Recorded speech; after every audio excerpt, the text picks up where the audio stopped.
छिन्दन्ति शस्त्राणि नैनं दहति पावका न चैनं क्लेहयन्त्यापो न शोषयति मारुतः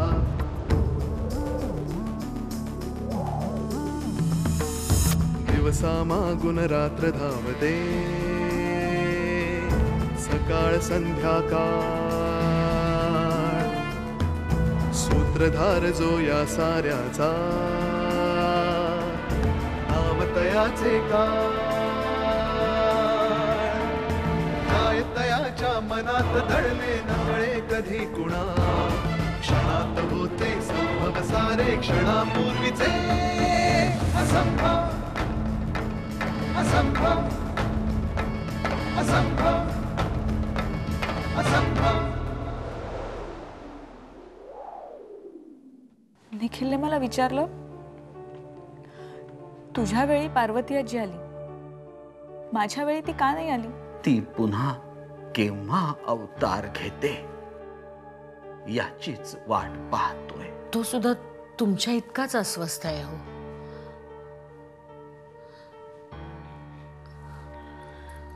हे त्याला माझ्याशी बोलता येत नाही? माझी सुपरनॅचरल पॉवर्सवरची पुस्तकं वाचतेस तू? दादा,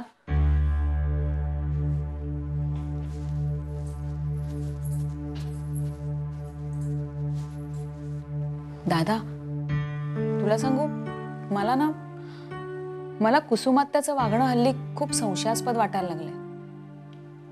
संशयास्पद म्हणजे मला सारखं असं वाटतं की ती किती स्पायगिरी करते। स्पायगिरी? पण कुसुमात्याला स्पाय म्हणून कोण ठेवणार आहे?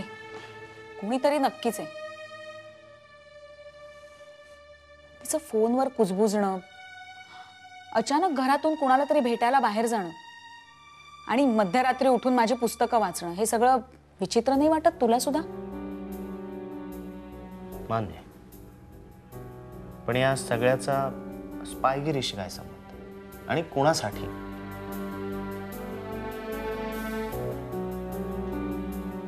जाऊ दे, कारण ह्याच्या पुढच्या कुठल्याच मुद्द्यावर आपलं पटणार नाही, मग वाद होतील।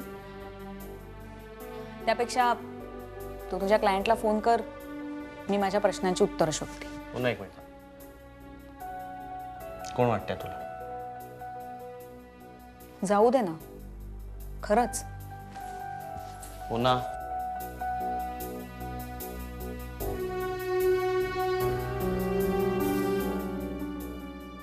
कोण आहे?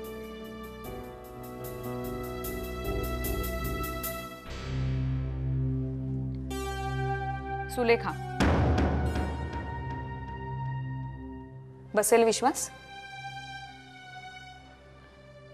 आता कळलं ना दादा, मी नाव का घेत नव्हते? आणि आता नाव घेतलंच आहे तर माझा आणखीन एक अंदाज सांगते तुला। मला असा संशय आहे की कुसुमात्याला माहितीये सुलेखा कुठे आहे ते। काय? असा माझा अंदाज आहे। आणि प्लीज गैरसमज करून घेऊ नकोस। कुठलीही गोष्ट सिद्ध केल्याशिवाय मी आरोप करणार नाहीये, डोंट वरी। पुन्हा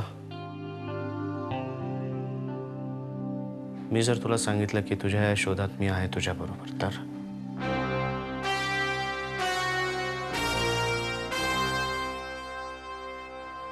I'm with you.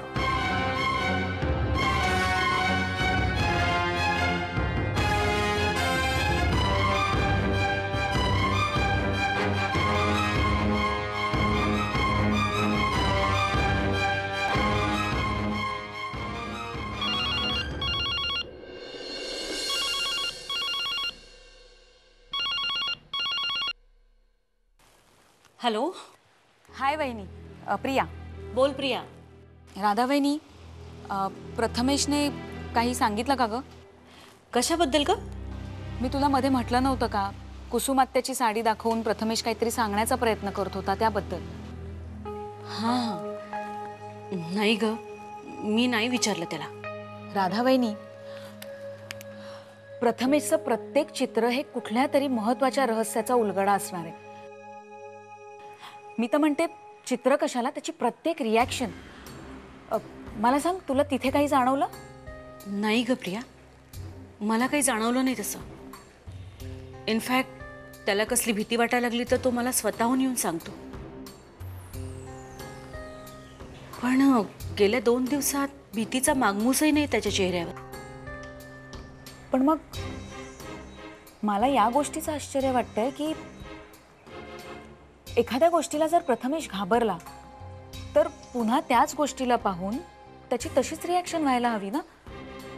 म्हणजे उदाहरणार्थ, घरी कोणाला तरी पाहून तो मध्ये घाबरला होता, मग नंतर त्याने कुसुमात त्याची साडी दाखवून कदाचित हे सांगण्याचा प्रयत्न केला की तो कुसुमात त्याला घाबरला होता, पण त्यानंतर काहीच घडलं नाही. प्रिया, मग आता आपण काय करायला हवं? राधावहिनी, तुला सांगू, त्याची रिॲक्शन इतकी बोलकी होती ना त्यावेळी, पण आम्ही त्याचा अर्थ समजू शकलो नाही. जर तो समजला असता तर कदाचित कुसुमात त्या चक्कर येऊन का पडली, आमच्या घरी आलेल्या फोनवर सुलेखासारखा आवाज का वाटला, या प्रश्नांची उत्तरं मिळाली असती.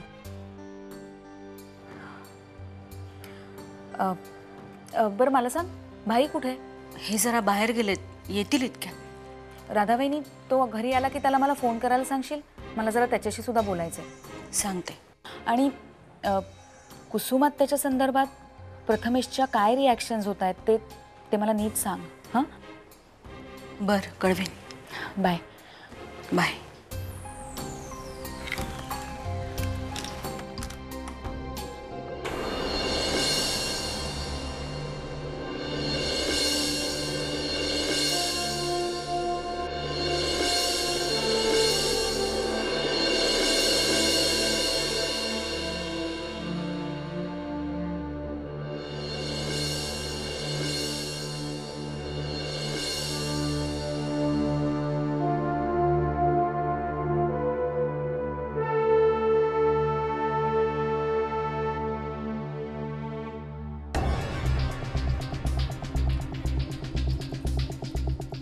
नाही केलाय, नाही केलाय तेच सांगण्याचा मी पुन्हा पुन्हा प्रयत्न करतोय. त्याने खून केलेला नाहीये. डॉक्टर जोशी म्हणून संमोहनशास्त्रातले एक डॉक्टर आहेत. त्यांनी संमोहित करून अभिमानला प्रश्न विचारला होता की तू खून केलास का, तेव्हा त्याचं उत्तर नाही आलं होतं. मी कोणा लिंबू मिरचीवाल्या मांत्रिकाबद्दल बोलत नाही आहे, डॉक्टरबद्दल बोलतोय मी. तिने फक्त एकदा त्याचं नाव घेऊ दे, 24 तासात त्या माणसाला तुझ्या समोर आणून उभा नाही केला तर नावाचा यशवंतराव सरंजामी नाही.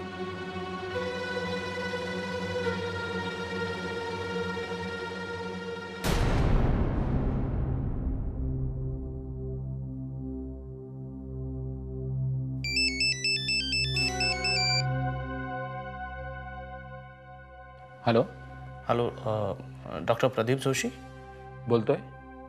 डॉक्टर, मी आदिनाथ शास्त्री बोलतोय. आपली भेट झाली होती. आलं लक्षात. डॉक्टर, मला आपल्याला भेटायचं आहे अभिमान सरंजामे या केस संबंधी. आदिनाथ, खरं तर याची वाच्यता कुठेही न करण्याचा शब्द मी यशवंतरावांना दिला आहे. यशवंतरावांसाठी अभिमानची केस जेवढी महत्त्वाची आहे तेवढीच ही केस तुमच्याही महत्त्वाची आहे याची मला पूर्ण कल्पना आहे. बोला तुम्ही. डॉक्टर, मनात अनेक प्रश्न आहेत ज्यांची उत्तरं यशवंतराव सरंजाम यांनी दिल्यानंतर त्यांच्यावर कितपत विश्वास ठेवायचा यावरही प्रश्न आहेच.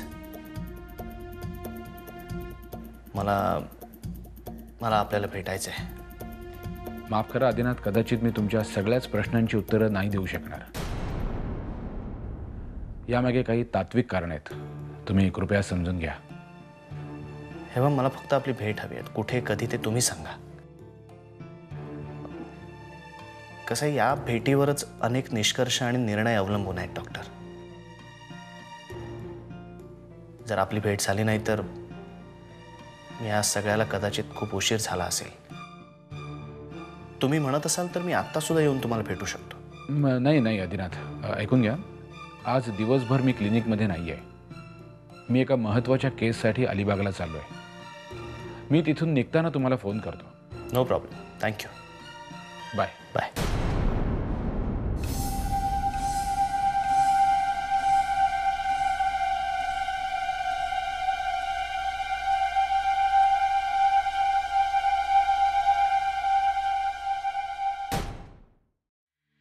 ह्या घरी, आजीच्या घरी तू तू काय पाहिलंस? हा, काय बोल ना, काय काय पाहिलंस? तू खूप घाबरला होतास ना? घाबरला होतास? कशाला, कशामुळे घाबरला होतास? आठव.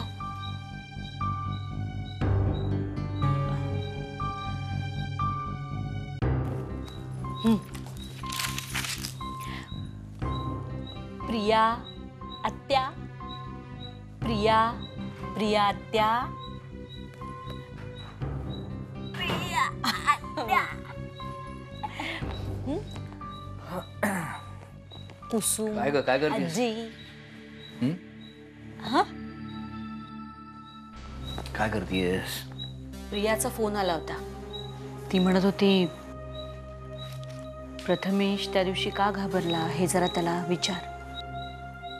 म्हणजे त्याच्या उत्तरावरून घरात नेमकं काही घडलं होतं का हे कळेल.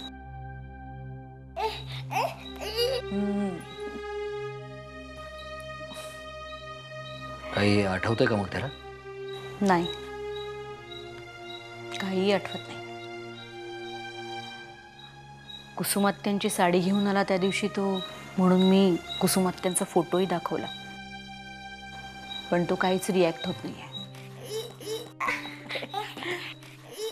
आबा आहेत ना? त्याला नसेल आठवत तर नको ना विचारूस.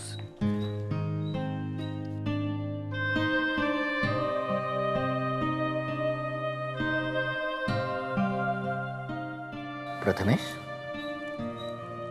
आज जाऊन बघ. हं? आज जाऊन बघ. आज जा बघ.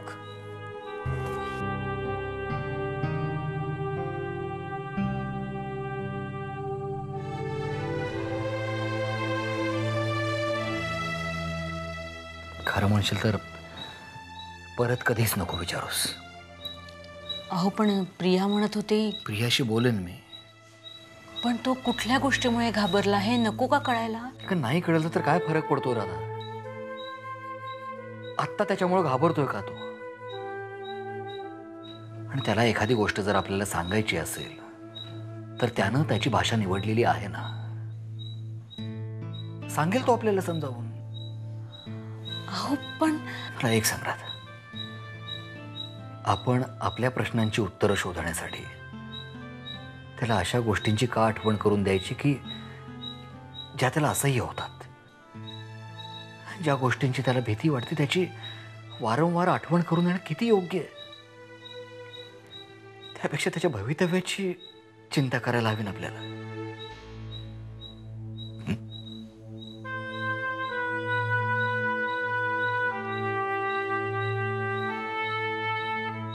पटतंय मला तुमचं म्हणणं. आपण खरंच प्रथमेशच्या भविष्याचा विचार करायला हवा. आणि आपण सारखा त्याचा भूतकाळ घेऊन बसतो. त्याला जेव्हा वाटेल, त्याच्या मनात येईल तेव्हा तो आपल्याला चित्र काढून दाखवेल. त्याला जेव्हा सुचवायचं असेल ना तेव्हा तो सुचवेल. पण आता आपण त्याच्या मागे नाही लागायचं.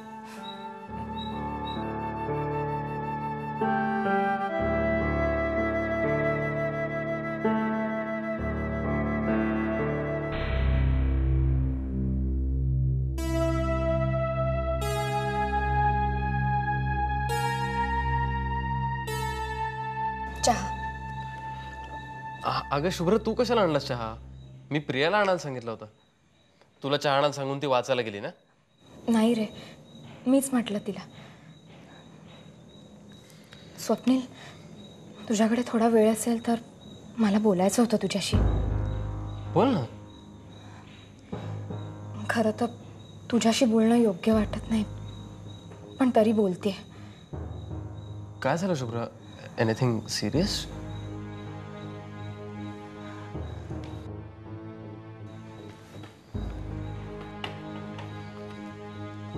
स्वप्नील, अरे आदिनाथ हल्ली खूप गप्प असतात.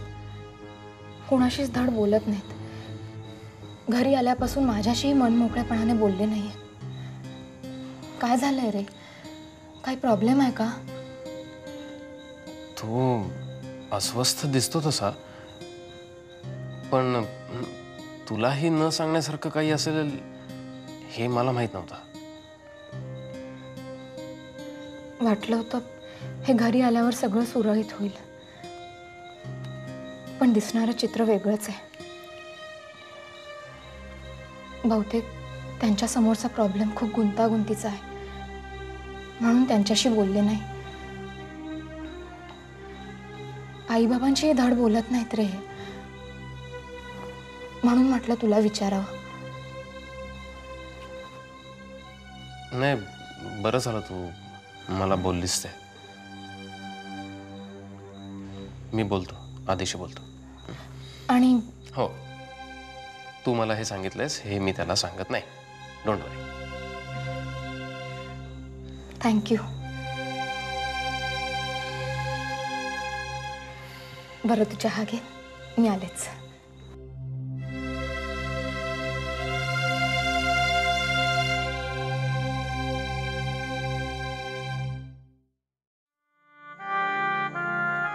कुसुमात त्याला कुठे पाहिलंस तू?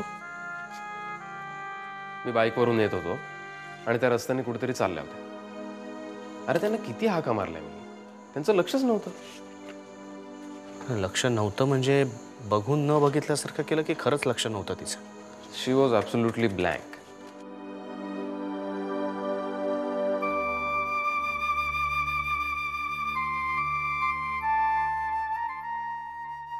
आधी, अरे विचार कसला करतोयस तू? नुसते प्रश्न विचारतोयस. प्रिया कन्क्लुजनवर पोचली सुद्धा. कन्क्लुजनवर मलाही पोचायचं आहे लवकरच, पुढच्या 1-2 दिवसातच. ती सुलेखा फोन सुद्धा उचलत नाहीये.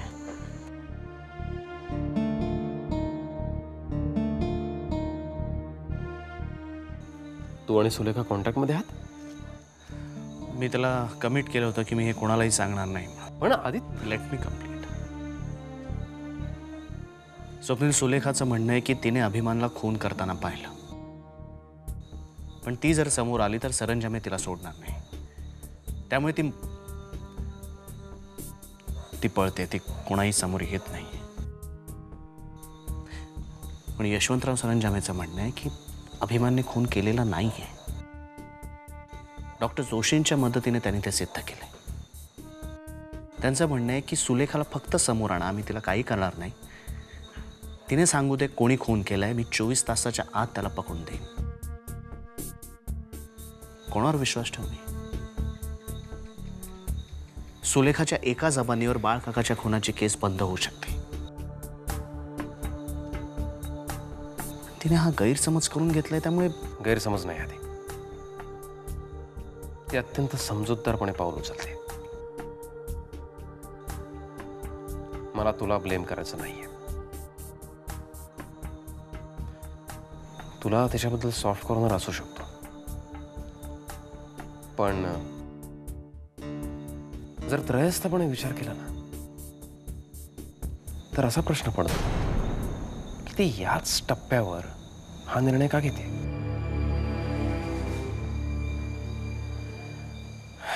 आधी मला कधी कधी असं वाटतं की ती एक घर पुढचा विचार करते नेहमी.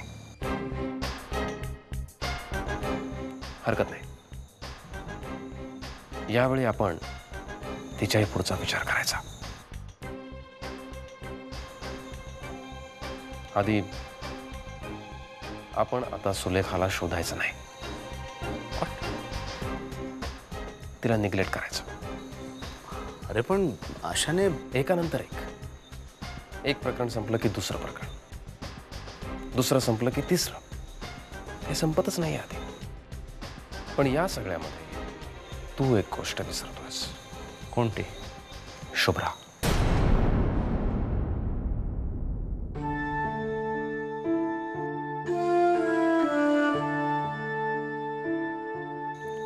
आधी गेले बरेच दिवस तू शुभ्राजवळ नव्हतास. अर्थात तू घरीच नव्हतास. आता तू घरी आहेस, पण तरीही तू पूर्णपणे तिच्याजवळ नाहीयेस आधी. तिची अवस्था कशी आहे तुला माहिती आहे. इतर सगळ्या गोष्टींमध्ये आम्ही तुझ्याबरोबर आहोत आधी. पण प्लीज तू शुभ्राकडे दुर्लक्ष करू नकोस. तिला तुझी गरज आहे.